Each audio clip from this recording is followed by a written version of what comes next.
जय माता दी दोस्तों। चलिए आज बात करते हैं पैसा।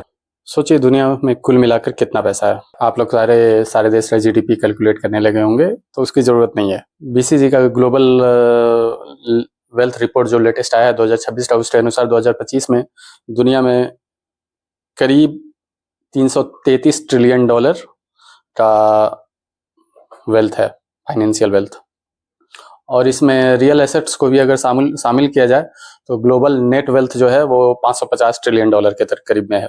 कहानी ये नहीं है कि दुनिया अमीर हो रहा है, असली कहानी यह है कि पैसा, इतना पैसा जा कहाँ रहा है, कौन सा देश पैसा बना रहा है, कौन सा फाइनेंशियल सेंटर दुनिया के अमीरों का पैसा ट्रांसफर कर रहे हैं। और सबसे इंटरेस्टिंग, इंडिया का इस कहानी में, इस पूरे रिपोर्ट में क्या हिस्सा है। बीसीजी के हिसाब से 2030 तक इंडिया अकेला 2 ट्रिलियन से ज्यादा वेल्थ ऐड कर सकता है, और यहीं से शुरू होता है ग्लोबल रीऑर्डरिंग। सबसे पहले कंफ्यूजन दूर कर लेते हैं। बीसीजी का ग्लोबल वेल्थ रिपोर्ट का कोई ऐसा लिस्ट नहीं है कि सिर्फ बिलियनर्स की गिनती की गई हो। यह प्राइवेट वेल्थ को बड़े स्केल पर मेजर करता है, और यहाँ दो टर्म समझना बहुत जरूरी है।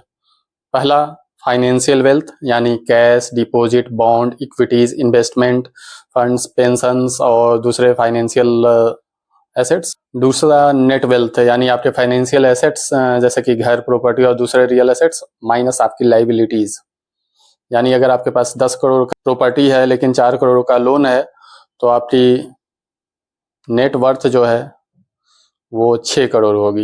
रिपोर्ट के मुताबिक 2025 में ग्लोबल फाइनेंशियल वेल्थ करीब 333 ट्रिलियन डॉलर थी, लेकिन नेट वेल्थ 550 ट्रिलियन, यानी करीब करीब पूरे दुनिया पर 217 ट्रिलियन डॉलर का नेट डेब्ट भी है।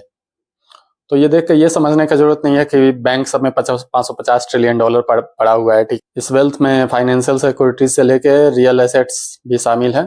और यही पहला लेसन है, वेल्थ और कैश एक चीज नहीं है।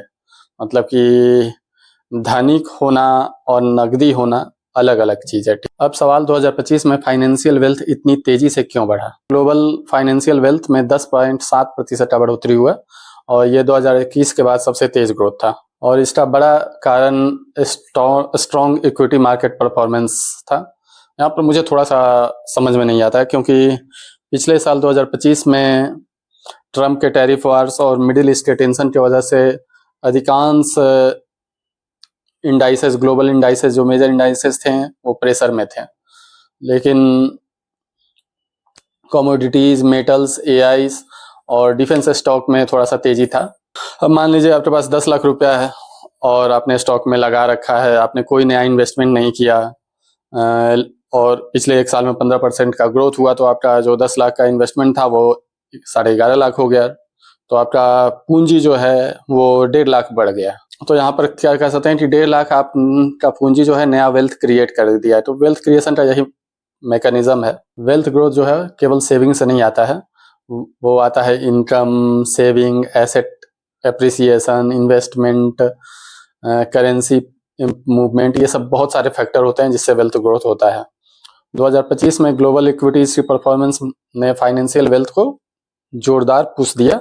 बीसीजी के अनुसार इक्विटीज का जो ग्रोथ रहा वो 13.2% रहा 2025 में, और रियल एस्टेट 7.4% के हिसाब से आगे बढ़ा है। 333 ट्रिलियन का जो फिगर है ये अपने से कोई इंसाइट नहीं देता है। ठीक है, इंसाइट मतलब कि इससे हम लोग तब कुछ जानते हैं जब हम लोग और डीप में जाते हैं कि पैसा किसके पास है, कहाँ से आया है, कहाँ बन रहा है इतना पैसा, कहाँ जा रहा है। इन सब चीज़ों पर बीसीजी ने स्टडी किया, और उनका रिपोर्ट कहता है कि ये जो वेल्थ क्रिएशन हुआ है ये इवनली डिस्ट्रीब्यूटेड नहीं है।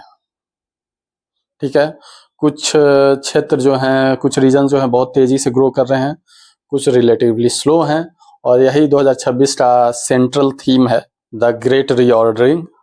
यही टाइटल भी है उनका।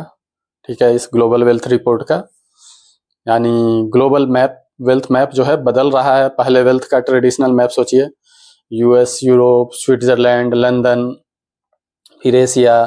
लेकिन अब कैपिटल फ्लो जो है उसका ज्योग्राफी चेंज हो रहा है।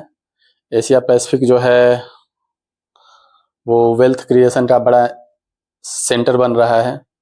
China, India, Singapore, Hong Kong, south east Asia. BCG के हिसाब से जो चाइना का फाइनेंशियल वेल्थ था ये करीब करीब 15% के हिसाब से बढ़ा है। ठीक है, और बाकी एशिया 9.2% के दर से ग्रोथ किया है। वैसे 2025 में इंडिया का ग्रोथ अराउंड 7.4% के करीब में रहा है और 2030 तक एशिया पैसिफिक का रीजन में स्ट्रॉन्ग ग्रोथ का उम्मीद रखता है बीसीजी। अब रिपोर्ट का एक इंटरेस्टिंग एंगल आता है, जियोपॉलिटिकल एंगल।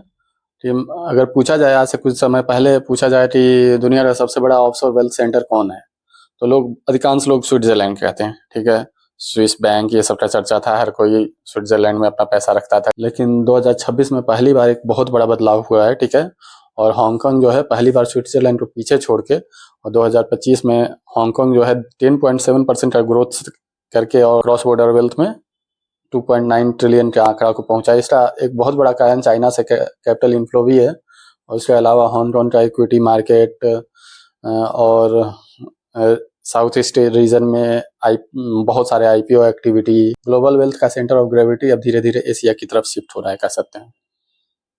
लेकिन इसका मतलब यह नहीं है कि स्विट्जरलैंड खत्म हो गया है, बिल्कुल भी नहीं।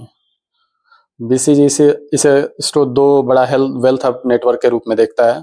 ठीक है, एक तरफ हांगकांग और स्विट्जरलैंड जो चाइना, इंडिया और साउथ ईस्ट एशिया को कवर करते हैं, और दूसरी तरफ स्विट्जरलैंड, यूएस, यूके जो यूरोप, मिडल ईस्ट और लैटिन अमेरिका को के वेल्थ को अट्रैक्ट करते हैं। कंपटीशन अभी सिर्फ कंट्रीज के बीच नहीं है, या फाइनेंशियल इकोसिस्टम के बीच भी।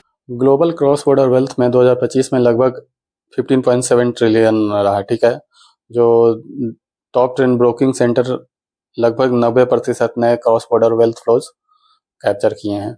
दुनिया के अमीर लोग जो होते हैं वो अपना पैसा इंटरनेशनली मूव करते हैं, लेकिन जो पैसा मूव करते हैं वो कहीं भी नहीं मूव कर देते हैं। कहीं भी पैसा नहीं जा रहा है, इधर उधर नहीं जा रहा है रैंडम तरीके से, वो कुछ सिलेक्टेड जगह भेज रहे हैं। ठीक है, कुछ हब्स जो है पैसे को डिस्प्रोपोर्शनली अट्रैक्ट कर रहे हैं, जैसे इंडियन लोग मिडल ईस्ट में ज़्यादा जा रहे हैं, क्योंकि पैसा भेजने के समय आदमी केवल रिटर्न नहीं देखता है, उस समय देखता है स्टेबिलिटी, टैक्स इन्वायरमेंट, कनेक्टिविटी कैसा है, बैंकिंग इंफ्रास्ट्रक्चर कैसा है, इन्वेस्टमेंट अपॉर्चुनिटीज कैसा है। तो आजकल आप देखे होगा अधिकांश क्रिप्टो ट्रेडर्स, इंडिया में क्रिप्टो पर इतना रेगुलेशन है लेकिन मिडिल ईस्ट में नहीं है, तो वो मिडिल ईस्ट में भाग रहे हैं। इसलिए लोग स्विट्जरलैंड, मिडिल ईस्ट, सिंगापुर, इन रीजन्स में ज़्यादा जा रहे हैं, अपने पैसे को वहाँ पर मूव कर रहे हैं।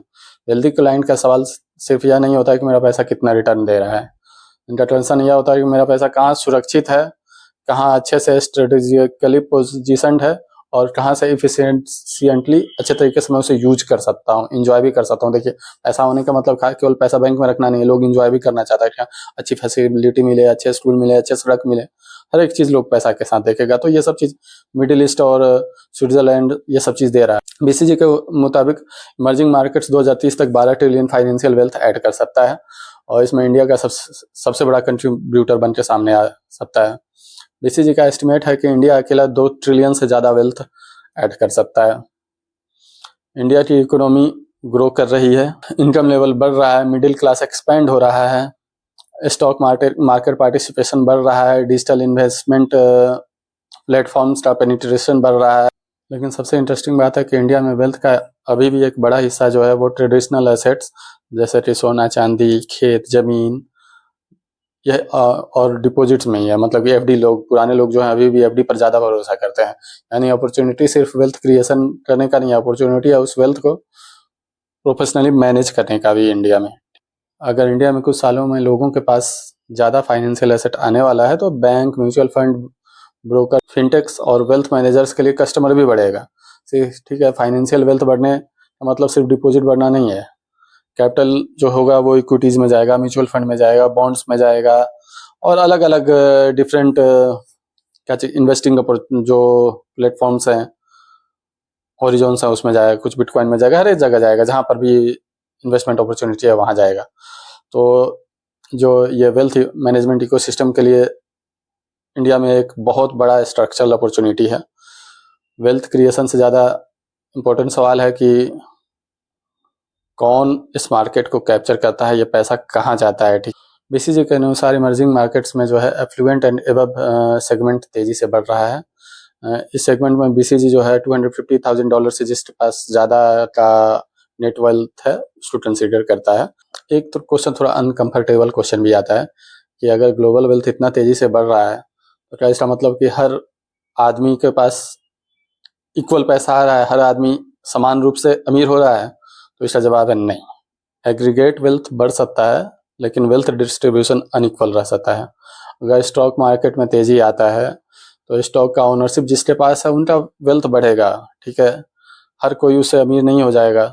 आप ये समझ सकते हैं कि जिसके पास पैसा है वो नए पॉसिबिलिटीज से वो और पैसा वाला बन रहा है।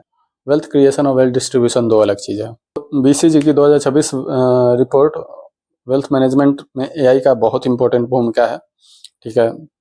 एआई फाइनेंशियल प्लान ड्राफ्ट कर सकता है, पोर्टफोलियो एक्सप्लेनेशन जनरेट कर सकता है, बहुत सारे ऐसे एक्टिविटीज़ कर सकता है नए इन्वेस्टर या क्या कहते हैं वेल्थ मैनेजर्स के लिए। लेकिन इसका मतलब ये नहीं है कि फाइनेंशियल एडवाइज़र का ज़रूरत नहीं है, ठीक है।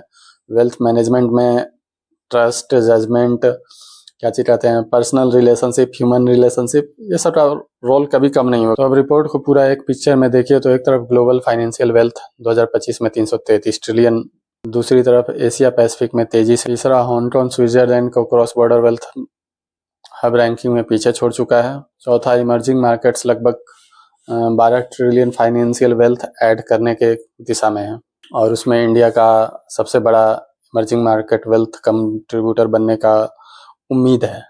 यानी वेल्थ सिर्फ बढ़ नहीं रही है, उसका लोकेशन, ओनरशिप, इन्वेस्टमेंट पैटर्न और मैनेजमेंट इकोसिस्टम सब बदल रहा है। इसलिए बीसीजी से सिर्फ वेल्थ ग्रोथ नहीं कह रहा है, उन्होंने इसे कहा है द ग्रेट रीऑर्डरिंग। अब सवाल ये है कि इसमें आपके लिए क्या है, ठीक है। अगर आप स्टूडेंट हैं तो आपके लिए फाइनेंशियल लिटरेसी बहुत ही निहायत ज़रूरी है। अगर आप बिजनेस ओनर हैं तो एफ्लुएंट कस्टमर्स का मार्केट बड़ा हो रहा है, डिस्पोजेबल इनकम इवेंचुअली इंक्रीज कर रही है, तो आपको ज़रूरत है कि आप मतलब कि डिजिटलाइज कीजिए अपने बिजनेस को, डाटा ड्रिवन होइए। अगर आप इन्वेस्टर हैं तो ग्लोबल वेल्थ ट्रेंड आपको लॉन्ग टर्म कैपिटल फ्लो समझने में मदद कर सकते हैं। अगर आप बैंकिंग फिनांस में हैं तो वेल्थ मैनेजमेंट आने वाले वर्षों का मेजर ग्रोथ अपॉर्चुनिटी हो सकता है, यानी बैंकिंग फिनांस में कैरियर बन सकता है, बढ़ सकता है। इनकम आपको वेल्थ बनाने का शुरुआत देती है, लेकिन वेल्थ को टिकाए रखने के और बढ़ाने के लिए asset allocation, diversification, risk management, ये सब बहुत ज़रूरी है और टाइम भी लगता है। तो बीसीजी ग्लोबल वेल्थ रिपोर्ट 2026 के पूरी कहानी को अगर एक लाइन में, दुनिया सिर्फ अमीर नहीं हो रही है, दुनिया का पैसा अपना एड्रेस भी बदल रहा है। यूएस और यूरोप अभी भी इनॉर्मस वेल्थ सेंटर हैं, स्विट्जरलैंड अभी भी बेहद इम्पोर्टेंट है, लेकिन एशिया का ग्रेविटेशनल पुल बढ़ रहा है। हांगकांग और Singapore increasingly powerful wealth hubs बन रहे हैं।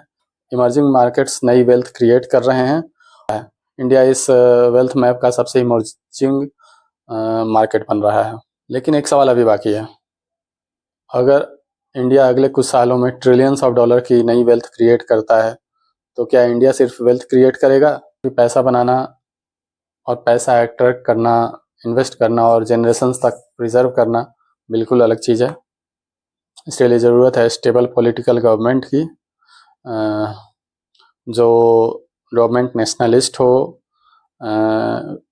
एक लॉन्ग टर्म विजन के साथ अलाइंड हो और जो सच में करके साबित कर सके कि सबका साथ सबका विकास। अगर आपको ये एनालिसिस पसंद आया तो इस चैनल को सब्सक्राइब करें, उस दोस्त को भेजें जो सरकार को हर एक बात पर गाली देता है। मिलते हैं किसी कंटेंट के साथ अगले वीक। जय माता दी।